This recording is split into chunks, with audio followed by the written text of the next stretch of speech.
Assalamualaikum warahmatullahi wabarakatuh. Perkenalkan, nama saya Zalfa Kaila Septia Salma dengan NPM 10070321035 dari kelompok 6. Di sini saya akan menjelaskan karakteristik leleh sebat 4. Yang pertama yang akan saya bahas yaitu latar belakang, rumusan rencana, objek pengamatan. Yang kedua ada rangkuman materi, potensi dan masalah, dan perencanaan. Dan yang terakhir ada kesimpulan. Langsung di bab pertama, yaitu adalah latar belakang. Nah, les bab 4 ini didominasi oleh penggunaan lahan berupa tegalan, pesawahan, dan perkebunan. Nah, karena memiliki area pesawahan yang cukup luas dan termasuk ke dalam lahan yang dapat dikonversikan, maka dari itu apabila adanya kolaborasi antar sektor pertanian dan pariwisata akan menimbulkan dampak yang baik. Nah, menurut Kementerian Pertanian 2019 mengungkapkan bahwa kecenderungan preferensi dan motivasi wisatawan saat ini beralih pada pemenuhan kebutuhan dalam bentuk objek-objek spesifik seperti udara yang segar, pemandangan, dan pengolahan produk secara tradisional.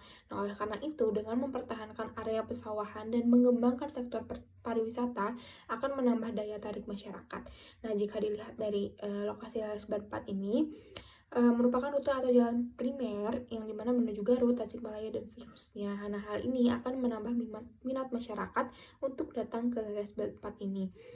Lalu untuk rumusan rencana. Nah, rumusan rencana yang akan dibangun di Lesbat 4 ini yaitu mengadaptasi Swarga Bumi yang terdapat di Kecamatan Borobudur, Kabupaten Magelang. Nah, karena jika dilihat dari karakteristik wilayah Lesbat 4 ini didominasi oleh pesawahan dengan jalur primer menuju Garut, Tasikmalaya, dan seterusnya, ini menjadikan rencana yang sangat tepat untuk direncanakan.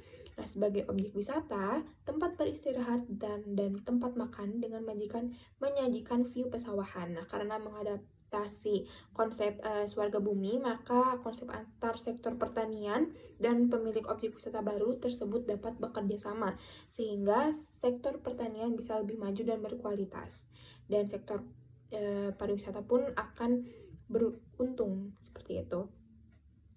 Lalu untuk objek pengamatan, nah di Lesbat 4 ini meliputi Kecamatan Cibiuk, Leuwi Goong, Kadungora, Cibatu, Banyuresmi, dan Sukawening. Nah, dilanjut untuk bab 2 pembahasan. Yang pertama ada topografi 1. Topografi ini merupakan peta yang memperlihatkan unsur alam dan menunjukkan bentang alam. Nah, untuk peta ini merupakan peta awal yang didapat dari hasil perhitungan yang dibuat. Lalu masuk ke topografi 2. Nah, topografi 2 ini merupakan ketinggian dari leles Blad 4 yang dimana ada 3 klasifikasi ketinggian lereng pada Blad ini, antara lain lereng curam sampai terjal, dan kawasan dataran. Nah, didominasi oleh ketinggian lereng curam sampai terjal dan dataran yang berpotensi lahannya itu untuk tegalan, ladang, serta pesawahan. Seperti itu. Lalu untuk geologi, nah geologi ini merupakan jenis batuan yang dimana terbentuk dari batuan gunung api muda, bereaksi hasil gunung api tua, gunung muda tak teruraikan, dan aluvial. Nah, untuk peta geomorfologi ini merupakan ada 3 klasifikasi pembentukan lahan. Yang pertama ada vulkanik, denudasional, dan fluvial.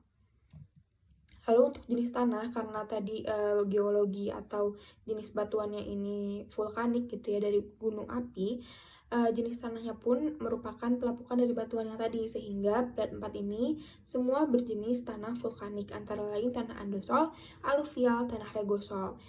Nah, karena memiliki jenis tanah vulkanik ini yang subur gitu ya, potensi lahan pertanian pun sangat baik di leles Blad 4 ini.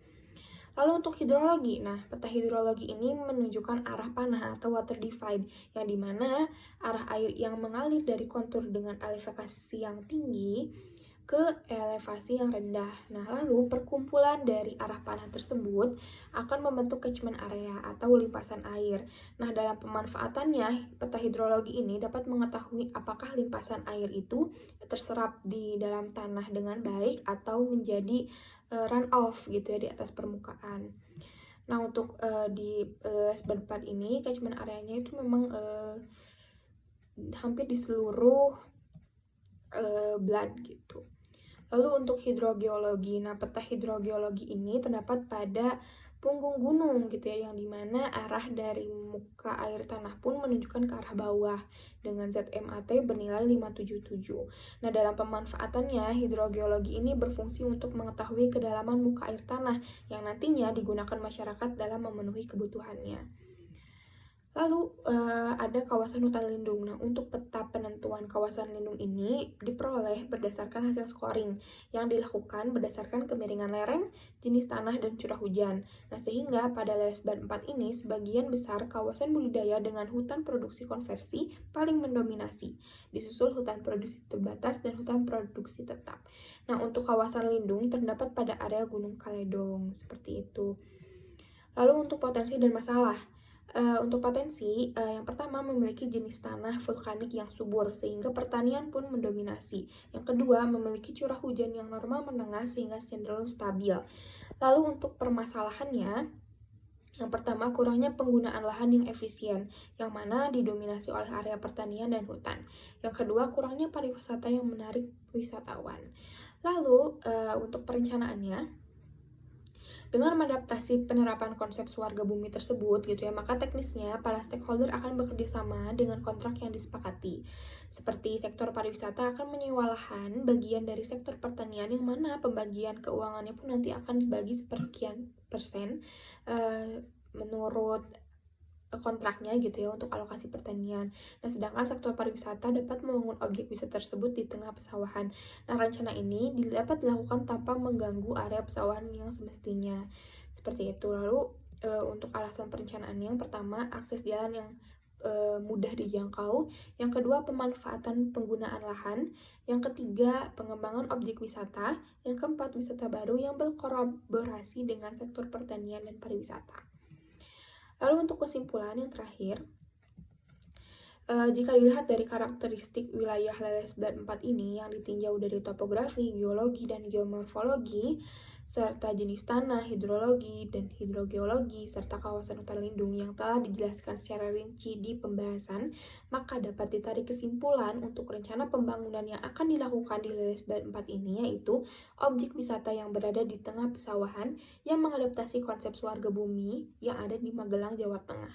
Nah, dengan mempertahankan potensi pertanian dan membuat pariwisata yang dapat memperkuat kedua sektor tersebut di Lelesban 4 ini. Mungkin segitu saja yang dapat saya sampaikan. Mohon maaf apabila banyak kekurangannya. Wabillahi taufiq wal hidayah. Wassalamualaikum warahmatullahi wabarakatuh.